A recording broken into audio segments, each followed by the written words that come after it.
అక్రమ సంబంధానికి అడ్డు వస్తుందని 4 ఏళ్ల చిన్నారిని ఇక హత్య చేసి ప్రియుడితో కలిసి పూడ్చిపెట్టింది ఓ తల్లి.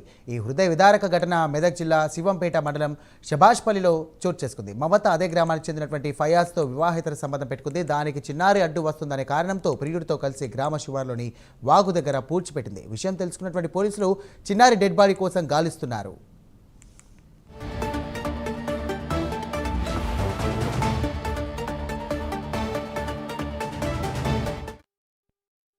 శివంపేట మండలము శభాష్పల్లి గ్రామానికి చెందిన బంటు రాజు అని చెప్పేసి గత మే నెలలో కూతురు మమత, ఆమె కూతురు అంటే మనవరాలు ఇద్దరు కూడా తనుశ్రీ అని చెప్పేసి ఇద్దరు కూడా మిస్సింగ్ అయినరు అని చెప్పేసి ఒక కంప్లైంట్ ఏంటంటే మాకు మిస్సింగ్ కంప్లైంట్ ఇవ్వడం జరిగింది.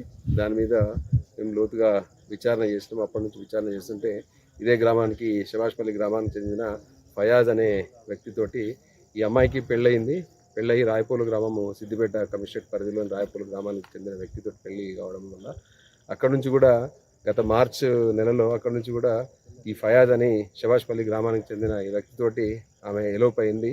తర్వాత మళ్ళీ ట్రేస్ చేసిన తర్వాత ఉన్నారు. తర్వాత మళ్ళీ ఇక్కడ నుంచి మేలో ఎలోప్ అయినట్లు మాకు సమాచారం అందింది. వాళ్ళ కోసం మేము అంటే తీవ్రంగా ప్రయత్నాలు చేస్తున్నాము. గత 3 నెలల నుంచి SI Shivampet and CI Toopran ఆధ్వర్యంలో టీమ్స్ కూడా తిరుగుతున్నాయి.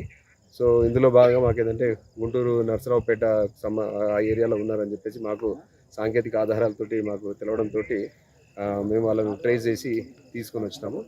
కానీ వాళ్ళు ఇద్దరు ఫయాజ్ తర్వాత ఎవరైతే మమత ఇద్దరు ఉన్నారో పాప లేదు. పాప ఎక్కడ పోయింది, తర్వాత తనుశ్రీ అమ్మాయి 2 సంవత్సరాల పాప ఎటు పోయిందంటే వాళ్ళు పొందలేని సమాధానం చెప్పడం జరిగింది. అనుమానంతో ఇవాళ మేము చాలా సుదీర్ఘంగా వాళ్ళను ఇంటరాగేట్ చేయడం జరిగింది, విచారించడం జరిగింది. ఆ విచారణలో భాగంగా ఇద్దరు కూడా ఏంటంటే అమ్మాయిని తమకు అడ్డు ఉందని చెప్పేసి, అమ్మాయి జ్వరంతో ఉండడంతో అడ్డు ఉందని చెప్పేసి గత జూన్ 7th నాడు 7వ తారీఖు నాడు ఇక్కడికి పాపతో పాటు వస్తూ ఆమెను హత్య చేసినారు. తర్వాత గొంతు నిలిమి హత్య చేసి ఇక్కడనే శభాష్పల్లి ఈ ఏదైతే పొలాల్లో ఈ వాడుక పక్కన ఒక గుంత తీసి దాంట్లో కూర్చడం జరిగిందని చెప్పడంతో ఇవాళ మేము మొత్తం పోలీస్ టీమ్స్, తర్వాత మెడికల్ ఎక్స్పర్ట్స్, డాక్టర్స్, తర్వాత తహసీల్దార్ గారు, శివంపేట తహసీల్దార్ గారు ఆధ్వర్యంలో ఇవాళ దీన్ని శవాన్ని మేము వెలికి తీయడం జరిగింది.